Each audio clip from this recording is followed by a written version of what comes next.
Before we got married, my wife said she was afraid of the pain of childbirth. So, for 4 years of marriage, I never touched her. But then, by accident, I discovered a pregnancy report on her computer. The child belonged to her first love. This business trip came up suddenly, and I had to go home to pack in a rush. I didn't pay much attention and ended up taking Olivia's laptop by mistake. There was no helping it. Work required it. On the way to the airport, I opened my wife Olivia's computer to deal with some files. After finally finishing the work, I was just about to close the laptop when I noticed a hidden folder. Curious, I instinctively clicked it open, but the moment it opened, I was completely stunned. Inside were countless photos of a child crying, smiling, drinking formula. As the child grew, day by day, I noticed something increasingly familiar. It was Nathaniel, Olivia's younger brother's son.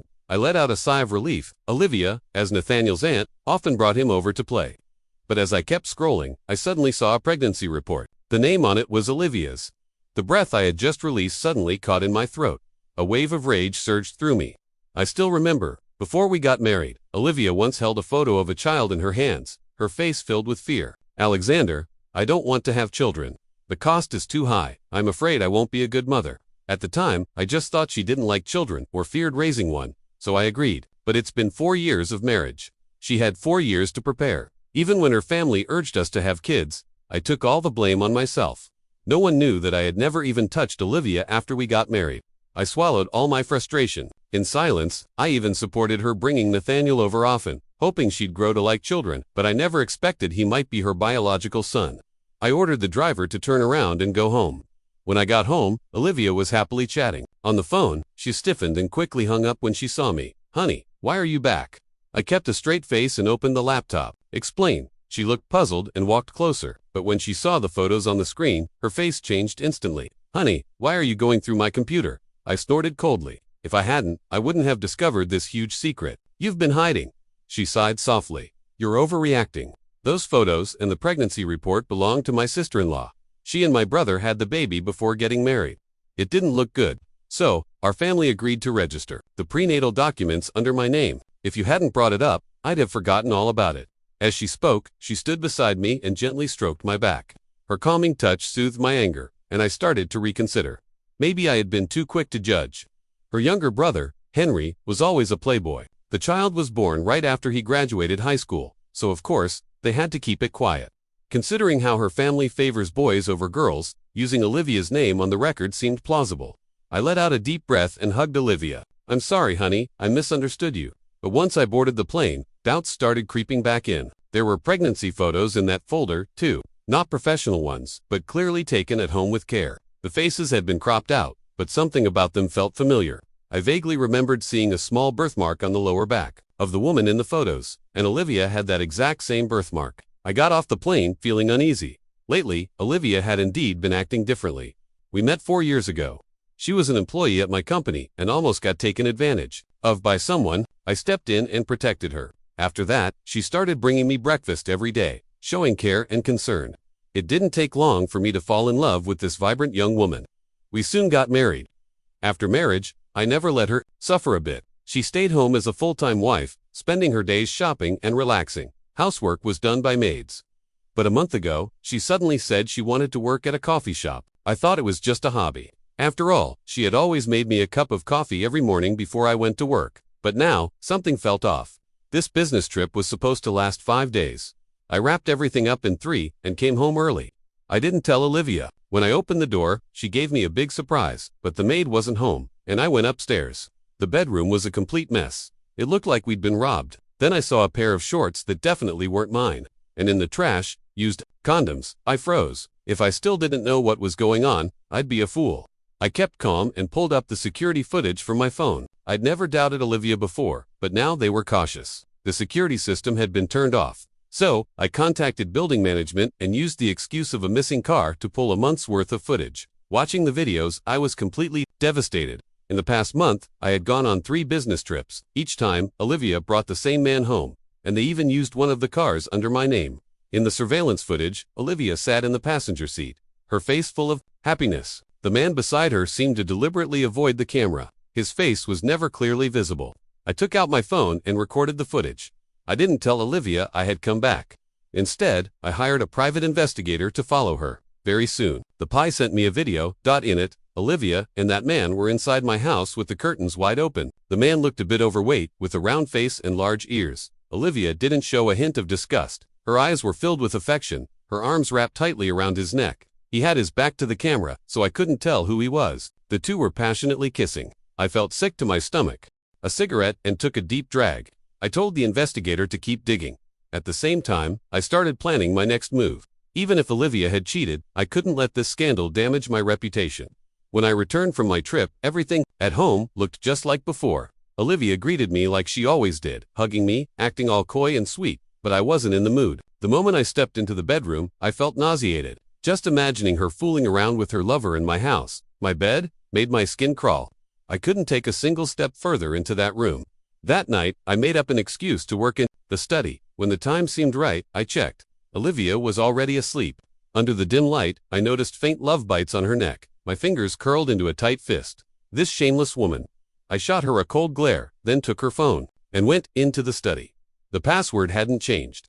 They had been very careful. There wasn't anything obvious on the phone, but I noticed something odd. The man's back in the footage looked a lot like James, Olivia's boss at the coffee shop. When Olivia first started working there, I met James with her. It was her first time working in 3 years, so I wanted to support her. I even took James out for a meal to build rapport. Back then, his cafe wasn't big, but it was cozy. Olivia seemed really interested in the job, so I decided to invest some money in the place. Looking back now, I realize what a fool I was. I sneered. Her phone didn't reveal anything, but when I opened her cloud storage, I found a folder named Little Blessings. I clicked it open. It was full of photos of Olivia, James, and Nathaniel. They looked just like a family of 3. I went through them one by one. My heart completely shattered. There were even college graduation photos of Olivia and James. Back then, James wasn't overweight. His physique was decent. My grip on the phone tightened. I began to piece it together. There had been something going on between Olivia and James since college. The next morning, Olivia got up early, just like always, and made me a cup of coffee. Before I went to work, she looked at me expectantly. "How is it, honey? I just learned this new recipe. Isn't it good?" Expressionless, I gave a small nod, then left for work. Lately, I didn't know what was wrong with me. I was constantly distracted and easily tired. Even the 10-minute drive to the office made me feel drowsy. I forced myself to stay focused, but my work performance was tanking. My heart would race uncontrollably. I felt terrible, so I went to the hospital. After a series of tests, the doctor looked at me gravely. "Have you been taking psychiatric medication long-term?" His words struck me like a thunderclap. I didn't have any mental illness. Why would I be on psychiatric meds? These medications, when taken over a long period, have serious side effects. They can affect your behavior and even cause mental breakdowns. I broke into a cold sweat.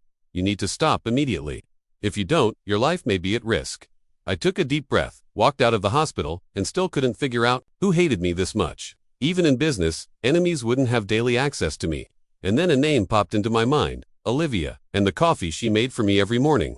My right eyelid twitched violently. I didn't let on. Instead, I decided to take her coffee to the hospital the next day to get it tested. But that afternoon, I accidentally uncovered another shocking fact. Back when we got married, Olivia had purchased several accidental death insurance policies in my name, and the beneficiary on all of them was Olivia. Maybe she worried I'd find out later and made it less suspicious. So, she also bought a few policies for herself. I remembered our wedding night. I had quite a bit to drink. Vaguely, I recall Olivia asking me to sign a bunch of documents. At the time, I thought it was just the alcohol messing with my memory. When I asked her about it, the next day, she brushed it off. "You must have just been drunk and confused." I didn't think twice, but now I realized that was when she tricked me into signing all those insurance policies. Now everything was confirming it. Olivia was a liar. From the moment we started dating, not a word from her mouth had been honest. She was malicious and calculated. I took a deep breath. That afternoon, I drove to my mother-in-law's house. Her whole family had treated me like a godsend. After we got married, I supported her entire family financially. It was me who helped her younger brother Henry land a job, but he was useless. He got fired within days. Since then, he'd just been loafing around. I didn't want to disrupt family harmony, so I kept helping them out. And now, this was how they repaid me, turning around and stabbing me in the back. What a nest of vipers. I went to my mother-in-law's house, took some of Nathaniel's hair, and left. Money can make anything happen.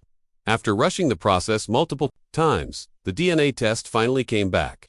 As I had suspected, Nathaniel was Olivia's child. My heart turned to ice. I was just a clown toyed with in the palm of her hand. I hated Olivia. Everything about her was a lie. It turned out she had been drugging my coffee every morning. When I received the toxicology report, I was stunned. I never imagined Olivia could be this ruthless. She didn't just trick me into marriage. She actually wanted me dead. I would never forgive her. I was going to make her feel what it was like to be betrayed and discarded. The most important thing now was to gather concrete evidence of her infidelity.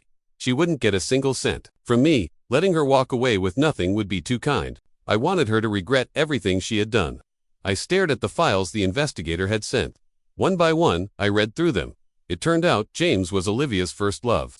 The two had been madly in love during college. But James came from a poor background. His mother was sick, his father disabled, and he had a younger brother still in school. Olivia's mother had forced them apart. After that, Olivia turned her sights on me. I let out a cold laugh. So, I was just the world's biggest fool. But it didn't end there. They had gone on several secret dates, even while Olivia and I were dating. Even after we got married, they never cut off contact. Only I was kept in the dark. I put the files away and continued to go to work and come home each day, acting like everything was normal. One day, after finishing up my work, I heard Olivia talking on the phone in the bedroom. Maybe it was because I'd been sleeping in the study lately. She'd gotten careless. Alexander doesn't sleep in the bedroom anyway. You can come over. It'll be even more exciting that way. So, what if he finds out? He's dying soon anyway. He's been on those meds for 4 years. Even if he were made of steel, he'd still die eventually. Once we get the insurance money, we'll fly off together and live our dream. My fists clenched. I stared through the crack in the door, eyes fixed on that venomous woman. I would return the favor, an eye for an eye. By the weekend, Olivia had brought Nathaniel over again. As always, I played the role of the doting uncle. But now, every time I looked at Nathaniel's face, I could only see James. I couldn't even look him in the eye anymore. I made an excuse and left for the office. What I didn't expect was that Olivia would be bold enough to invite James over again. After I discovered she had turned off the security cameras last time, I secretly installed hidden cameras throughout the house. And now, through the footage, the three of them were in the living room having a blast. Nathaniel even called James Daddy James. Absolutely shameless. I felt my blood run cold. And then once Nathaniel went down for a nap, Olivia and James couldn't wait to jump into bed again. Nathaniel likes you so much, you can't let us down. I won't, James grunted. I promise. I recorded the whole thing. Then I started digging into James' background. It turned out all these years Olivia had been supporting him financially. James hadn't held a steady job until recently when he opened that coffee shop. I arranged for people to visit his cafe daily. I even hired influencers to go and check in there. I created the illusion that his shop was booming. Sure enough, within days, the place had a long line every day. But that wasn't my endgame. Lately, Olivia was obviously in a good mood.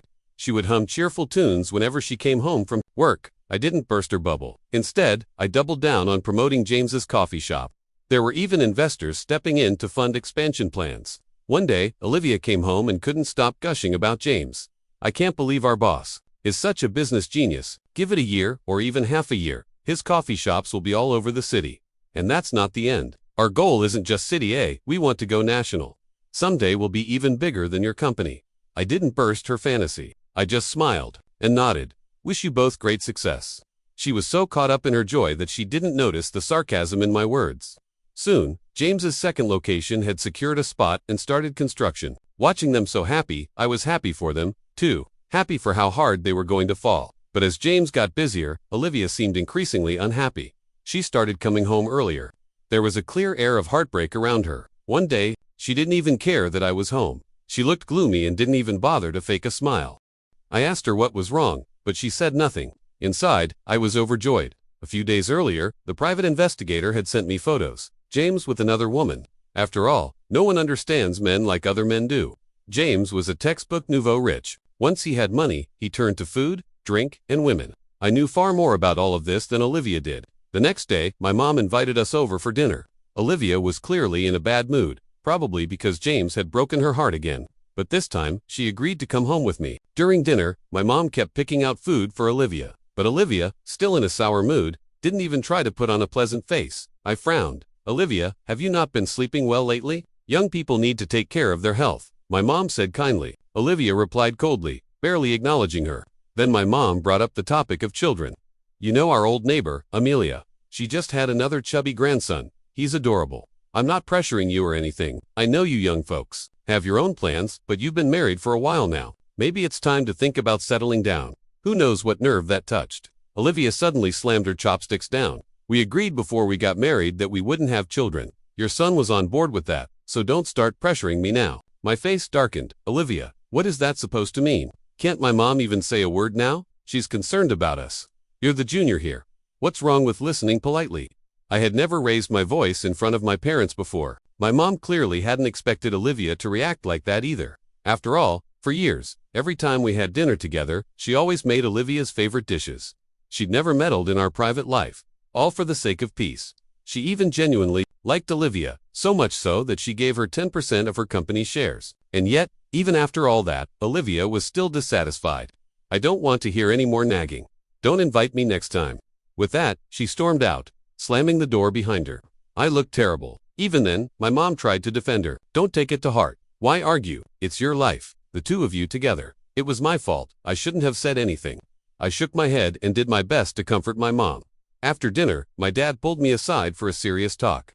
Only after I repeatedly promised that such a thing would never happen again did he finally nod in approval. That night, I immediately booked full-body medical exams for both my parents and made hotel reservations for them in Sonia. During dinner, I noticed my mom didn't look well. I was afraid Olivia's madness might already be affecting them. Their health wasn't great, and they couldn't take too much stress. After that disastrous dinner, Olivia went straight to James's coffee shop. She was now acting like the Coner, strutting around. When she came home, she seemed emboldened again. That night, she still didn't treat me nicely. She stayed in the bedroom, trying to call James non-stop. When he didn't pick up, she threw a massive tantrum. I wasn't going to tolerate it anymore, so I went straight in and asked her what her problem was. I was very firm, and Olivia immediately softened. She came over, wrapped her arms around my waist, and buried her face in my chest, trembling as if deeply wronged. Honey, I've just been under a lot of stress lately with the cafe getting busier. I've been irritable. I'm sorry. Is Mom okay? I'll call her right now and apologize. She pulled out her phone, putting on an act. I slapped the phone out of her hand. No need. I'm just curious. Why are you so triggered this time? She froze. I gave her a half smile. Yes, I did agree before that we wouldn't have kids, but both of us are healthy. Wouldn't it be a waste not to have a child? Or is there something you're hiding? I looked her up and down. Her panicked attempt to explain only made me feel more amused. No, honey, of course not. I clearly didn't believe her. You obviously love kids so much. You're always bringing Nathaniel over. I just can't figure out why you wouldn't want your own. I left and went to the study. That night, Olivia didn't come home. She claimed a friend needed help and left. Shortly after she left, I received a photo. James outside a bar hugging a girl, and Olivia standing there glaring at them, furious. Then came a video. Olivia stormed up and slapped the girl across the face. James didn't back down. He slapped Olivia right back. Olivia looked stunned, eyes wide in disbelief. Then she completely lost it, screaming and shouting. This was more entertaining than any soap opera. That night, Olivia never came home, and I was perfectly happy with that. After that, she started monitoring James more closely. As the saying goes, give a man money and he starts drifting. James proved that true. With rising revenue at the cafe, he was now out partying every night and even took Henry with him. One evening, after finishing a business dinner, I spotted James and Henry entering another private room at the same venue. The way they acted so secretive piqued my curiosity.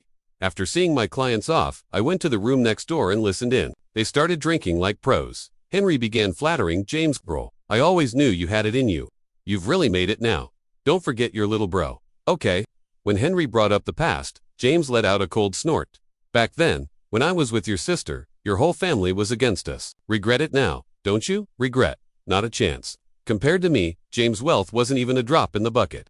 Henry quickly agreed with him. Back then, my mom just didn't recognize a gem when she saw one. I've always respected you, bro, Henry said. James was clearly smug. Of course, but lately your sister's been watching me too closely. Otherwise, I'd totally take you out for some real fun. The two of them rubbed their hands together excitedly. The bait had been taken. That very night, they left town, apparently lured by some casino. After James left, Olivia was in a foul mood, and when people are unhappy, they tend to become nitpicky. Soon enough, the cafe staff began to grumble. They called her the boss's mistress. But since I had publicly taken James out to dinner before, the rumor flipped. Now, people were saying James was my mistress. Naturally, this enraged Olivia.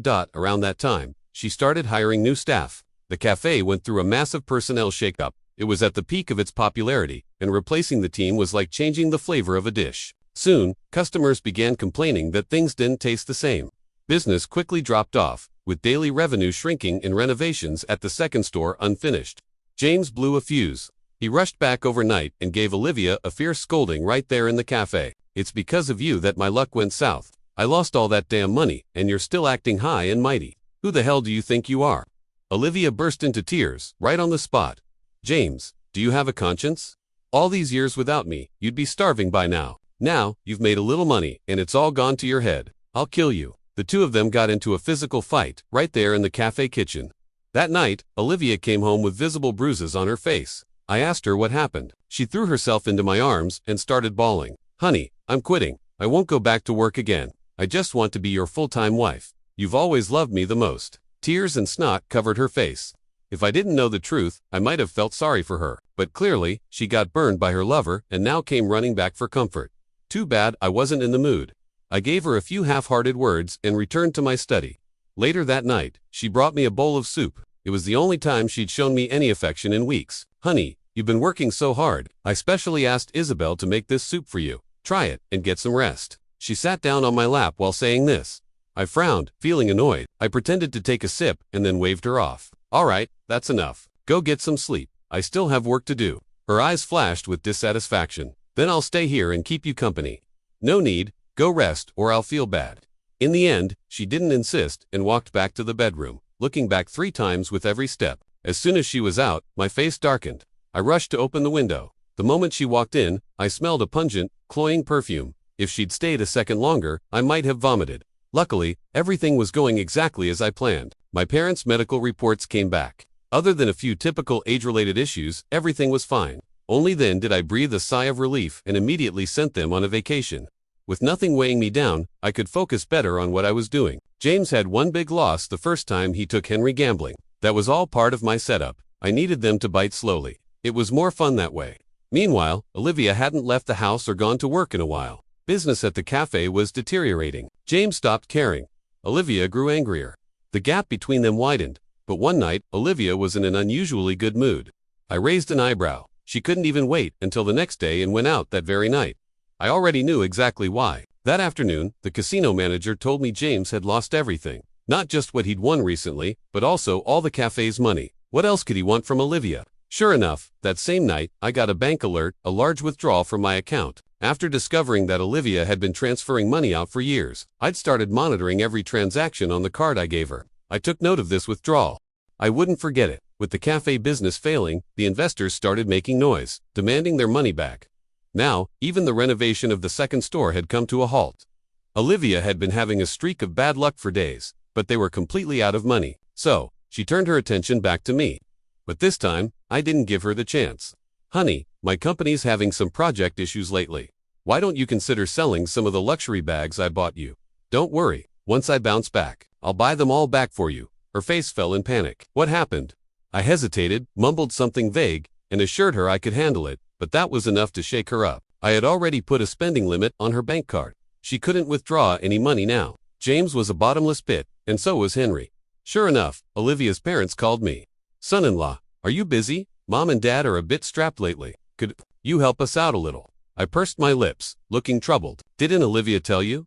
They sounded confused. I pretended to be deeply ashamed. "I'm really sorry, Mom and Dad. My company's having some problems with a project. I want to help, but I really can't right now." I even sniffled a little for effect. Their tone immediately changed. "Don't you run some big company? When you married Olivia, you promised to support our family for life. We don't care how. You must give us money now." I sneered. So soon, this whole family couldn't keep up the act anymore. Still pretending to be troubled, I said, "All right, Mom and Dad, don't worry. I'll see if I can scrape something together." After hanging up, I immediately called Olivia. "Honey, do you have anything you can sell?" Looks like something happened. With Mom and Dad, Olivia responded coldly. At the same time, I contacted a buyer and prepared to sell the villa we were living in. Olivia came home just as I was showing the place to potential buyers. She was shocked. "Honey, what are you doing?" I pulled her aside. "I'm sorry, honey. The company's struggling. It looks solid on the outside, but it's rotting inside. Let's move into a smaller place." Her face darkened. She said nothing more. Shortly after the showing, the house was sold. Olivia became increasingly irritable. Every time she looked at me, she seemed to want to say something but held back. I noticed she'd started quietly packing. After we moved into our smaller new home, Olivia came back less and less often. She thought I was too preoccupied with the company to notice, but the truth was the company was fine. What's more, I had found 2 adult plane tickets on her phone, and 1 child's ticket for a flight 1 week later. One day, I decided to pick her up at the cafe, but when I arrived, the employees looked at me with strange expressions. The boss is upstairs talking to Olivia. I nodded and asked where the restroom was. Then I headed straight to the 2nd floor. Sure enough, outside the lounge, I heard Olivia arguing with James. "Can't you think about me and Nathaniel? You just want to run off and gamble. Fine, go live with your poker buddies." James threw the cup he was holding to the floor. "And you've got the nerve to yell at me. If it weren't for your soft heart, Alexander would have been dead by now." Then he got up and stormed over to Olivia, grabbing her by the neck. "What? Feeling sorry for your husband now? You falling for him or something? Don't forget, you're the one who betrayed me back then. You're the one who proposed marriage. You're the one who paid for it. Don't pretend to be innocent." I stood outside the door, fists clenched, then quietly walked back downstairs. That night, Olivia was strangely quiet. When we got back to our new home, she was unusually affectionate, but I wasn't in the mood. "Honey, if I made a mistake, would you forgive me?" I chuckled and looked at her. "Depends on what mistake you made," but she said nothing more. I didn't press Dot from that day on. She started bringing me food. I knew something was off. So, every time she left, I dumped it out.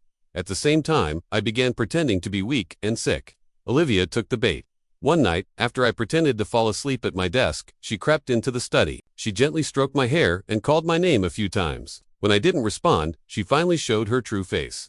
"Alexander, don't blame me. You brought this on yourself. I had no choice. If you want to blame someone, blame your bad luck." Just as she turned to leave, I looked up. She jumped in fright. "Honey, are you okay? I saw you asleep and came to get you a blanket." I stared straight at her, saying nothing. She started to panic. "Honey, Alexander, please don't scare me. Say something." Finally, I sneered. "Are you disappointed? I'm not dead, Olivia." She froze and stiffly asked what I meant. I curled my lips in contempt. "You know exactly what I mean, Olivia. I've already called the police. Your good days are over." Hearing that, she dropped the act, turned around, and went back to the bedroom. She immediately called James. I don't know what they discussed, but within a minute, Olivia came out with a suitcase. "Since you already know, there's no point in continuing this farce," and with that, she left. This time, I didn't stop her. I even arranged a car for her and James. And the reason I gave the police, my wife had gone missing. 40-8 hours after Olivia left, I filed a missing person report. The police, using the clues I gave them, launched a citywide search for her. At the same time, James had also vanished. Olivia's family came demanding answers. But I was just as distressed. I collapsed crying in front of her parents. "Mom, Dad, Olivia's been in a bad mood lately. It's my fault. I didn't care for her enough. If only I'd paid more attention, she wouldn't have left." I wept until I nearly fainted. Before that, I'd also called the media. Now, the entire country saw me as the heartbroken, devoted husband. And when the police investigation results were broadcast live, Olivia's sham marriage and her escape with her first love and a child became public knowledge. People across the nation sympathized with me. James' cafe was trashed, turned into a dump by furious locals. Strangers took revenge on my behalf, and the internet was ruthless. They quickly found Olivia's parents' home. Neighbors and strangers all condemned them for raising such a fine daughter. Some even revealed Olivia's parents always favored their son. That's what led to all this. Henry wasn't spared either. Even the debts he and James racked up while gambling. When creditors couldn't find James, they turned to him. Now, he's on the run, hiding from debt collectors. Olivia's parents started coming to me every day to apologize. "Son-in-law, we were wrong before. We never imagined we'd raise such an ungrateful daughter, and she even got her brother into trouble. We hate her, too. But after all, we're still family. Please save Henry." I was in the middle of signing a contract with a client. I immediately broke down, overwhelmed by sorrow. After sending off the client, I told security to throw them out. Half a month later, the police finally found Olivia and James. The two of them died in a car crash while running away together. It happened in a remote area. The bodies of all three were incomplete. At the station, I saw the corpses covered in white sheets. I couldn't stop crying. Everyone around me offered condolences. Soon, the police closed the case, officially declaring it a lover's suicide. When I got home, Olivia had been cheerfully talking on the phone. As soon as she saw me, she stiffly hung up. But I didn't even have time to grieve because all of Olivia's accidental death insurance policies came looking for me. One after another, they paid me out. I made a fortune. However, when Olivia's parents heard about this, they insisted I had something to do with her death. The police started another investigation, but there was nothing they could find. The insurance documents were all things Olivia had tricked me into signing, and they were signed back when we got married. There wasn't a single loose end. Impossible. My daughter would never commit suicide. Those policies couldn't have his name on them. Officers, please investigate again. He must have killed her for the insurance money. Right. His company was going bankrupt. He must have used my daughter's life insurance to bail himself out. The police were even more exasperated. Alexander's company is doing just fine. Our investigation found nothing suspicious. If you keep making baseless accusations, we'll charge you with defamation. But it seemed their outrageous theory gave Olivia's parents an idea. They went to the insurance company and took out multiple policies, listing Henry as the insured party. Then they tried to fake their debts to use the payout to pay off Henry's debts. But the insurance company saw through the scheme immediately. Not only could they not pay off Henry's debt, they ended up owing even more. To avoid further trouble, I hired bodyguards. Olivia's family couldn't get anywhere near me. To repay their debts, they sold their house and squeezed into a tiny room together. Within just a few days, they reported to the police. Henry had gone missing. Turned out, he reaped what he sowed. He was cornered by debt collectors, beaten to death, and dumped by a bridge. Tisk tsk. When Olivia's parents went to identify his body, they cried like their souls were being ripped apart. So, you see, never harm others with a wicked heart. It always comes back.